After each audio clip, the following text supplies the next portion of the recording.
Vote পরবর্তী হিংসার মামলায় গ্রেপ্তার তৃণমূল নেতা গৌতম সাঁতরা। খড়দহ পৌরসভার উপপৌর প্রধান সায়ন মজুমদারের ঘনিষ্ঠ হিসেবে পরিচিত তৃণমূল নেতা গৌতম সাঁতরাকে ভোট পরবর্তী হিংসার মামলায় গ্রেপ্তার করা হচ্ছে। বৃহস্পতিবার তাকে ব্যারাকপুর আদালতে তোলা হলে বিজেপি কর্মীরা বিক্ষোভ দেখিয়ে ডিম ও পচা টমেটো ছোড়েন। বিজেপির অভিযোগ, গৌতম সাঁতরা এলাকায় দীর্ঘদিন ধরে ত্রাসের পরিবেশ তৈরি করেছিলেন। আপনারা রহরা থানায় কি করতে এসেছেন? আজকে আমরা রওরা থানায় ভোটের যে ভায়োলেন্স ছিল আফটার ভোট, তো তার এগেনস্টে যার নামে কমপ্লেন ছিল আমাদের সায়ন মজুমদার উপপৌর প্রধান, এবং তার যে টিম, তার মধ্যে মেন ছিল মাইকেল ওরফে গৌতম সাঁতরা।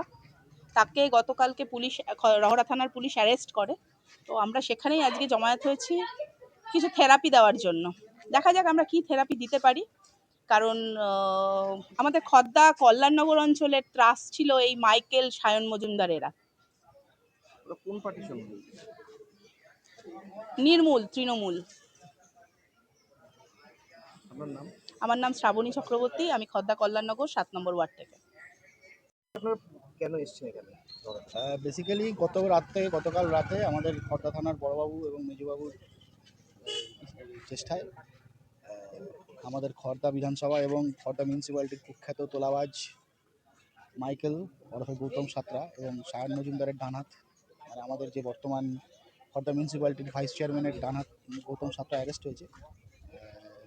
থানার সবাইকে ধন্যবাদ জ্ঞাপনের জন্য আমরা এসেছি যে ওনারা সক্রিয়ভাবে, প্রশাসনের সক্রিয়ভাবে কাজ করে প্রপার দুষ্কৃতীদের ওনারা ধরে জেলে ভরছেন। কারণ ব্যক্তিগতভাবে আমার উপরেও গৌতম সাঁতরা প্রচুর টর্চার করেছে, আমাকে রাস্তায় নামিয়ে মেরে আমার কানের মধ্যে পিস্তল ঢুকিয়ে দেয়। সায়ন মজুমদার মারধর করে আমাকে, আমার স্ত্রীর গায়ে হাত দিয়েছিল।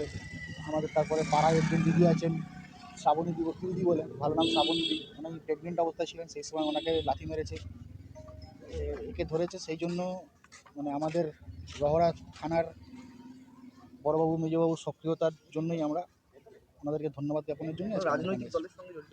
এটি তৃণমূল করতো, অবভিয়াসলি তৃণমূলের সাপোর্টার ছিল, এবং ও হচ্ছে আমাদের খড়দা মিউনিসিপ্যালিটির ভাইস চেয়ারম্যান সায়ন মজুমদারের ডানহাত। ও আর সায়ন মজুমদার মিলে যাবতীয় তোলাবাজি দুষ্কৃতি কার্যক্রম এবং 7 নম্বর, এবং এই যে মাইকেল যে আছে, এ কাউকে ছাড়েনি, বউ বাচ্চা বড় বয়স্ক লোক। আমরা এরকমও জানি 70-72 বছরের লোককে মেরেছে। তারপরে আমাদের টোটো স্ট্যান্ডে একটি লোক আছে, তার বুকে স্টেন বসানো, তার বুকে লাথি মেরেছে, বিভিন্ন সময় বিভিন্ন রকম এগুলো করে বেরিয়েছে। আপনারা কি চাইছেন? আমরা চাইছি রহরা থানার বড়বাবু মেজবাবু এবং রহরা থানার ওপরে আমাদের যথেষ্ট ভরসা আছে, ওনারা কঠোর থেকে কঠোরতম শাস্তি ওনাকে দেবেন, এই ভরসা আমাদের আছে।